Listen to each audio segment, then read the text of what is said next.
Assalamualaikum warahmatullahi wabarakatuh. Berikut ini akan saya paparkan tentang aksi nyata modul 3.2 mengenai pengelolaan aset sekolah. Dipaparkan oleh saya, calon guru penggerak Nilawati Wardani, SPD MSI, calon guru penggerak angkatan ke-6, Kabupaten Asahan, Provinsi Sumatera Utara sebagai guru SMA Negeri 1 Kisaran, didampingi oleh pendamping belajar saya, yaitu Ibu Ratna Dwi Kurniasari sebagai fasilitator dan Ibu Denisa Lumongga Lubis sebagai pengajar praktek.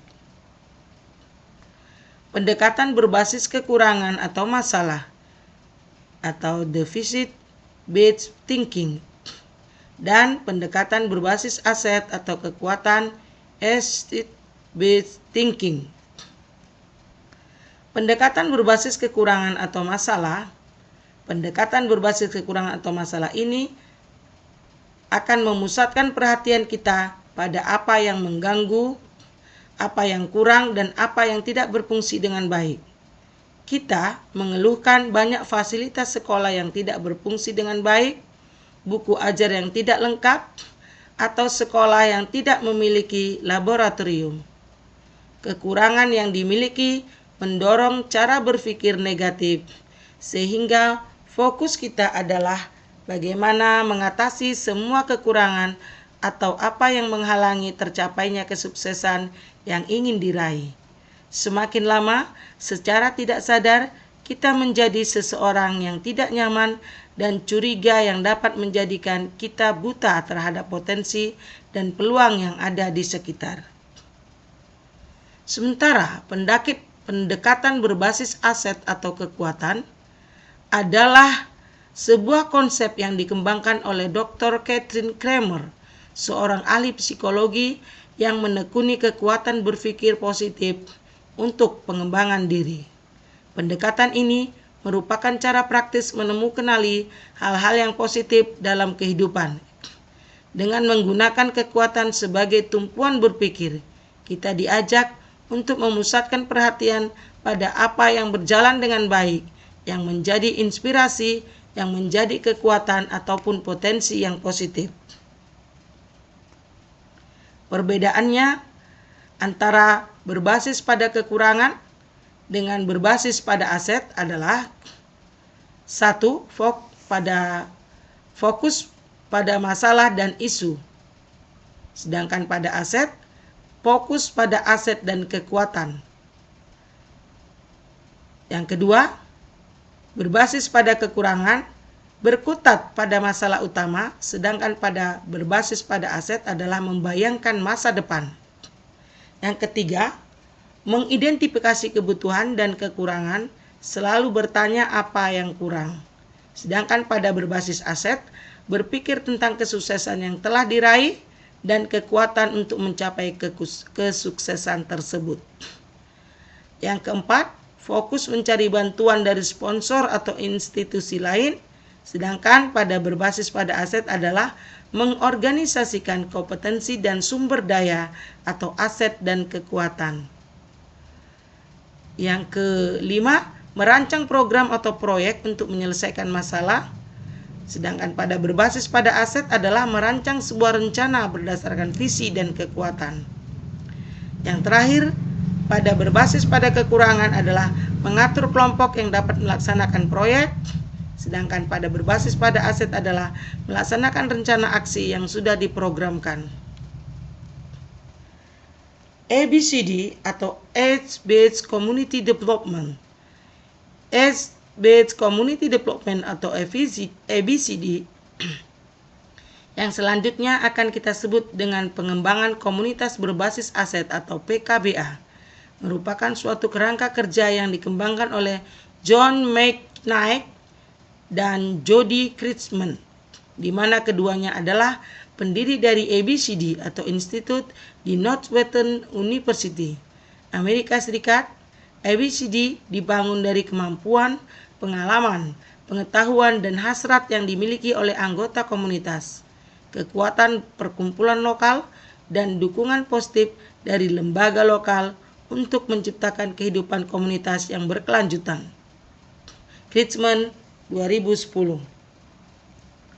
ABCD atau Age-Based Community Development (PKBA) muncul sebagai kritik terhadap pendekatan konvensional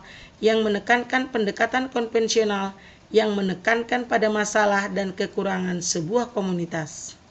PKBA menggunakan pendekatan berbasis aset dalam mengembangkan komunitasnya. Pendekatan ini digerakkan oleh semua pihak yang ada di dalam sebuah komunitas. Jadi akan terlihat beberapa karakter saat sebuah sekolah menggunakan pendekatan ini, seperti 1. Titik awal perubahan selalu pada perubahan pola pikir atau mindset dan sikap yang positif.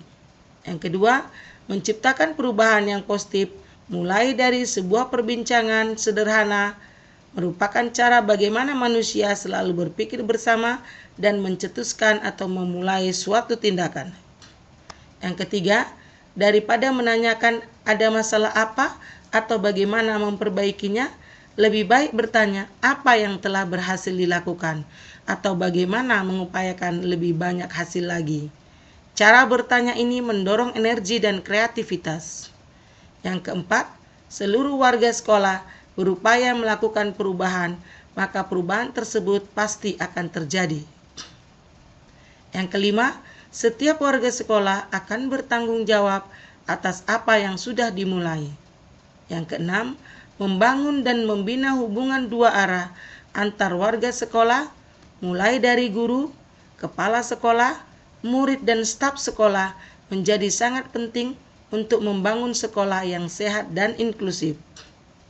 Yang ketujuh, sekolah harus dibangun dengan melihat pada kekuatan, potensi, dan tantangan. Kita harus bisa fokus pada pembangunan sumber daya yang tersedia, kapasitas yang kita miliki, serta kekuatan dan aspirasi yang sudah ada. Yang kedelapan, kekuatan sekolah berbanding lurus dengan tingkat keberagaman, keinginan, unsur sekolah yang ada. Masing-masing unsur akan menyumbangkan kemampuan dan aset yang dimiliki untuk sekolah yang lebih baik. Kesembilan, suasana yang menyenangkan harus merupakan salah satu prioritas tinggi dalam setiap upaya membangun sekolah.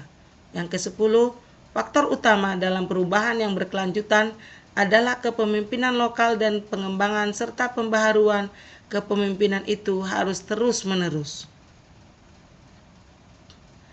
Aset-aset dalam sebuah komunitas. Ada 7 aset utama atau yang disebut juga sebagai modal utama dalam satu komunitas, yaitu 1. Modal manusia. Sumber daya manusia yang berkualitas adalah investasi dari yang paling berharga dari sebuah komunitas. Kita bisa menginventaris sumber daya manusia yang dimiliki dilihat dari pengetahuan, kecerdasan, dan keterampilan yang dimiliki oleh setiap warga komunitasnya. Yang kedua, modal sosial. Mulai dari norma dan aturan yang mengikat warga masyarakat, unsur kepercayaan atau trust, dan jaringan atau networking antara unsur yang ada di dalam komunitas atau masyarakat. Contohnya, asosiasi, institusi, mulai dari yang berhubungan dengan agama, profesi, politik, pemerintah yang ada di sekitar komunitas. Yang berikutnya adalah modal fisik. Terdiri atas 2 kelompok utama, yaitu bangunan yang bisa digunakan untuk kelas atau lokasi melakukan proses pembelajaran, laboratorium, pertemuan, ataupun pelatihan. Infrastruktur atau sarana prasarana, mulai dari saluran pembuangan, sistem air, mesin, jalan, alat transportasi, dan lain-lain. Modal lingkungan alam. Potensi yang belum diolah dan mempunyai nilai ekonomi yang tinggi dalam upaya pelestarian alam dan juga kenyamanan hidup. Modal lingkungan terdiri dari bumi, udara yang bersih, laut, taman, danau, sungai, tumbuhan, hewan, dan sebagainya. tanah untuk berkebun, danau atau empang untuk beternak, semua hasil dari pohon seperti kayu, buah, bambu, atau material bangunan yang bisa digunakan kembali untuk menenun dan sebagainya.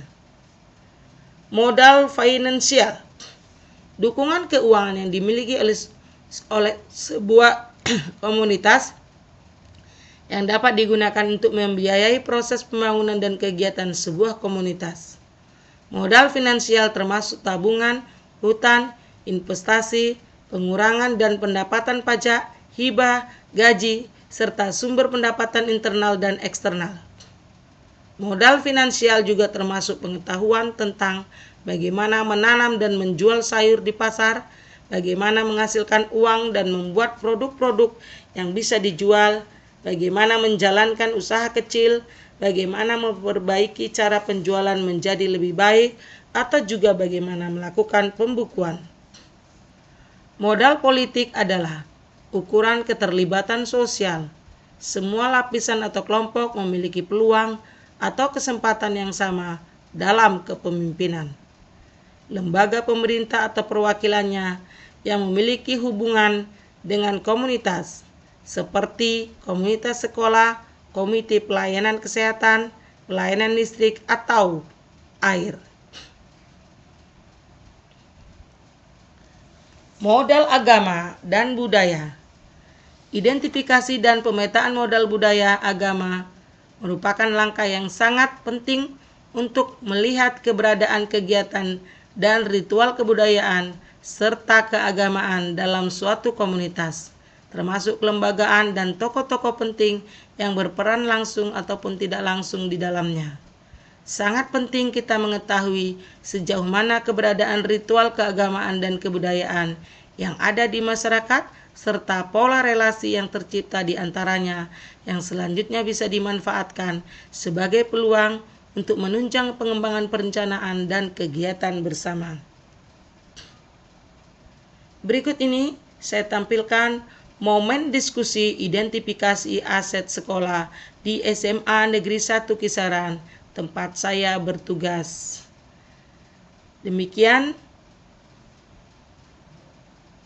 Terima kasih atas atensi yang diberikan dan saya sudahi dengan wabillahi taufik wal hidayah.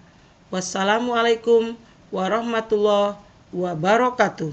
Salam guru penggerak, salam Indonesia hebat.